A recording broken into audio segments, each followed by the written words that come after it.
जब जब धरती पर अधर्म बढ़ा और पापी शक्तियों का आतंक छा गया, तब तक भगवान श्री हरि विष्णु किसी न किसी रूप में अवतरित हुए। ऐसा ही उनका एक महान अवतार है श्री कृष्ण अवतार। श्री कृष्ण का जन्म मथुरा के कारागार में देवकी और वसुदेव के घर हुआ। उनका लालन पालन यशोदा और नंद बाबा ने गोकुल में किया। श्रीमद् भागवत पुराण में उनके जीवन का एक विस्तृत वर्णन मिलता है। भगवान श्री कृष्ण का यह अवतार धर्म की स्थापना और अधर्म के नाश के लिए था।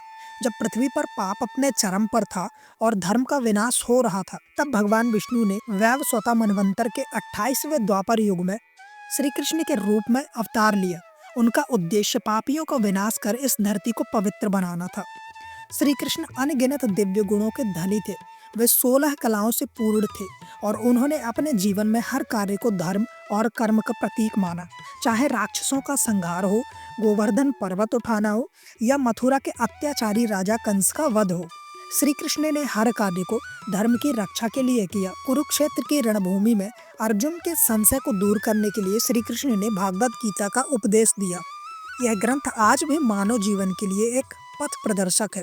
इसमें कर्म, ज्ञान, भक्ति और धर्म का ऐसा समन्वय है जो हर युग में प्रासंगिक है। श्री कृष्ण ने धरती पर अधर्म को समाप्त करने के लिए अनेक राक्षसों और पापियों का वध किया। उनके जीवन का हर क्षण धर्म की स्थापना और लोक कल्याण के लिए समर्पित था। श्री कृष्ण केवल एक ऐतिहासिक पात्र नहीं है, बल्कि धर्म, कर्म और भक्ति का प्रतीक भी है। उनका जीवन हमें सिखाता है कि धर्म की स्थापना के लिए हमेशा सही कर्म करना चाहिए। उनका अवतार केवल पापियों के नाश तक सीमित नहीं था, बल्कि मानवता को कर्मयोग का पाठ सिखाने के लिए भी था। भगवान ने एक बार गीता में बोला था, जब जब धर्म की हानि होगी, तब तब मैं कृष्ण साकार रूप में प्रकट होऊंगा।